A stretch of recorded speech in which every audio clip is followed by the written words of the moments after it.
Hey everyone, and welcome to my YouTube channel. This is actually the first video that I'm creating. My name is Muhammad Jamal Tabara, and I'm going to talk about Bitcoin, facts, and fiction. I have presentation to show you. So what I'm going to do is I'm going to share right now, and let's get started. What I'm going to talk about are basically the benefits, both technical and moral benefits of Bitcoin. I'm going to talk about the problems, technical and moral problems as well, the fiction, the myth and the speculations around this space and Bitcoin in particular. Kind of questionnaire, for you before you invest or maybe before you gamble, where you could ask yourself a set of questions and try to answer them. And based on that, you could make up your mind. And then after that, I'm going to give you my own conclusion. Now, depending on the number of the subscribers I'm going to have and the likes and the views, I might go live, and this is where we could have a Q&A session with my subscribers. Quick disclaimer before I start, this is not a financial advice or investment advice. This content is merely my personal understanding and skepticism on the discussed topic, and it is for entertainment only. This content does not necessarily reflect the opinion of my current or previous clients or employers. Biography, and this is basically for you to know where I'm coming from and based on what I'm gonna make my claims, or how I see things from technical perspective. Basically, I'm gonna look at Bitcoin and the blockchain, the blockchain that holds Bitcoin in particular from an architecture perspective. I have 15 years of technical experience in IT network, cybersecurity, and digital transformation. I have multiple IT publications on different topics. I'm a Cisco certified internet expert, JNCIP, certifications from Infoblox, certification from Harvard as well. So let's get started. First, I'm going to talk about the benefits, and mainly there are technical benefits of Bitcoin. The biggest one is the blockchain technology. So when Bitcoin was invented, it was invented not just for the currency purpose or the cryptocurrency purpose. I mean, there's that network that we call as blockchain, the blockchain network. This was kind of kind of a unique invention in the IT realm and networking space. Of course, there are a lot of limitations that I'm going to address and talk about in the next kind of topic in the problems. But let's now focus a little bit on the benefits. The first one and the big one of Bitcoin is the integrity, trust, and consensus. So basically, things cannot be counterfeited on the blockchain network. So let's say if user X or person X has certain amount of Bitcoins, uh, this is what they have. You can find out from that blockchain.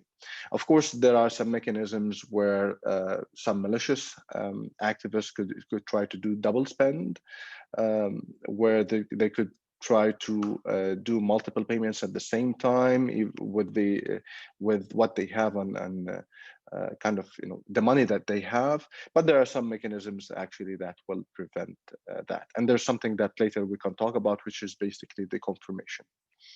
The second major benefit is that it is the peer-to-peer technology, where no third parties or no centralization is required. So person A can send money to person B right away without any intermediary.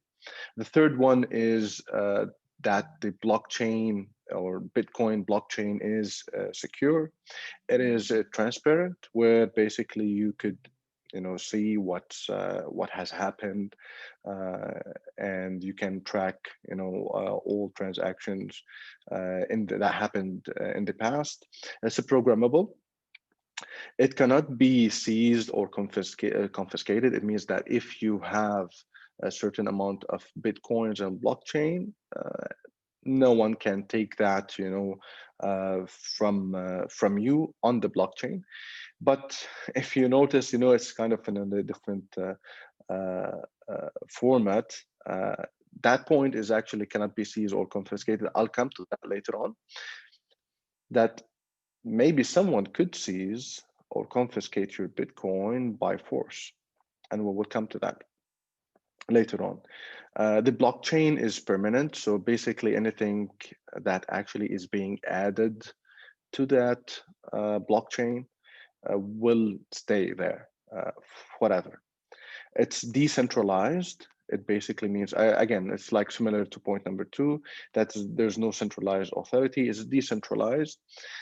But again, this is an advantage, but at the same time, it's a disadvantage. And we're gonna talk about that later on in the technical problems.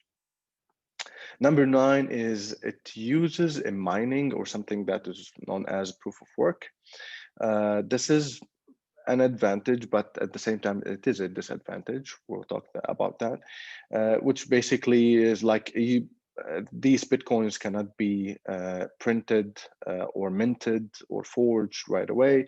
There has to be some efforts done in order for the Bitcoin to be awarded or the miners to be rewarded with the Bitcoin. Number 10 is it has a limited and predictable supply. So there will be only 21 million Bitcoins that will be kind of mined by the end of or somewhere in 2140 or year 2140. And predictable in the sense that we know today how many Bitcoins that has been minted. Or have been minted. So basically today we have almost 18.5 million Bitcoin minted, and you can tell how many Bitcoins every day could be minted, and every 10 minutes how many Bitcoins will be mined actually, and they will be added to the overall circulation of Bitcoin. It is divisible, so every Bitcoin is divisible by 100 million Satoshis. So let's say if you want to buy something and it's worth less than 1 Bitcoin, it could be like 0.0056 something, Bitcoin. So we call these Satoshis. So it is divisible. That's an advantage.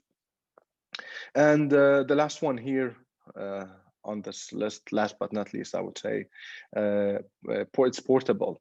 So it's borderless. This is basically where you could have your money on the wallet, and there are basically 3 different categories of wallet. They are classified as, cold wallet, warm wallet, and hot wallet. You could go through the border, travel from one country to another with your Bitcoins, and no one would ask you, from where did you get this, or maybe tax you or something like that. Again, this is morally an advantage, but at the same time could be a disadvantage, and we will come to that later on.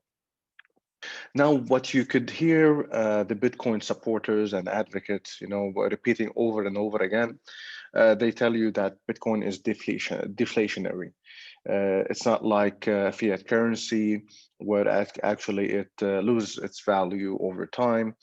So Bitcoin, it actually not only maintains its value, but also it becomes more valuable year after year.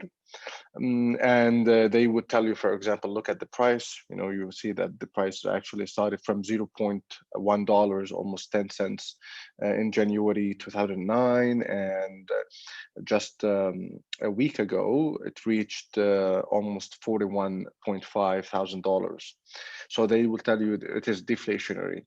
And actually what also adds to this is that there's a lot of Bitcoins, that they got lost, over time. So the total quantity, which is like the 21 million Bitcoins, they will shrink in terms of circulation. Some Bitcoins will go to the wallets and they will just disappear. They won't disappear from the blockchain, but actually people will lose access to these to this money. And the second claim that advocates do is that it will be the global money, or it will be a global sort of value. So Bitcoin will dominate that word. They tell you that they are doing all of that, and the advocates are adopting Bitcoin because they want to fight monopoly, especially the government. They would say that the government, it has all that power and it's monopoly, so they want to fight that. It's kind of revolution, monetary revolution for the people. And number 4 is freedom. Is like if you want to send money from point A to point B, you can do that. No one could stop you. And number 5, it is fair and fairness in terms of economy and system. This is what they claim. And we're going to see, and this is actually a big one, the fairness. We're going to see if Bitcoin is fair or not from economical system and moral aspect. Number 6, no central authority. This is also similar to the decentralization that we spoke about. So number 7, they tell you it gives the power back to the people. So the people will have that power, back. It's not the governments, it's not the authorities, and so on.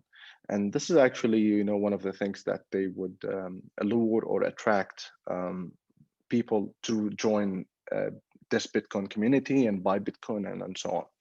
We'll talk about it later in more details, I would say. Number 8, they tell you cheap transactions. So if you want to send money from point A to point B, that transaction would be cheap. And we're going to see if this is actually true or not. But this is one of the claims that a lot of advocates do. Now, when things are more clear on that aspect, and especially when the network is loaded, that transaction cost will be very expensive. We'll talk about that in more details later. They tell you it's fast. They always kind of give the example that if you want to send money from one country to another, it might take days, whatever, but they can do this in Bitcoin, and Bitcoin is fast. And sometimes, they just say Bitcoin is fast. They would give the impression that, yeah, if you want to buy maybe a watch or a cup of coffee or something like that, yeah, that transaction is very fast. We will see that. Last but not least, the supporters would tell you that Bitcoin is better than government fiat currency. And you would hear them repeatedly saying that, fiat currency is, it's like value by decree, so the government uses its power and control to force that value. And this is true to some extent, especially if the currency is not backed by money, because actually there are two type of paper money: the money which is backed by gold, and the money just being printed, like the US dollars. Even though that the US dollars was actually backed by gold until 15 August 1971, where President Nixon said, we're not going to back the US dollar anymore by gold, and they stopped that. Now, the question would be how much of these moral values are real and how much of these moral values actually will stay, or have stayed so far with these Bitcoin advocates. And we're going to discuss that. For now, please like, subscribe, and hit that notification button for the new videos that I'm going to add.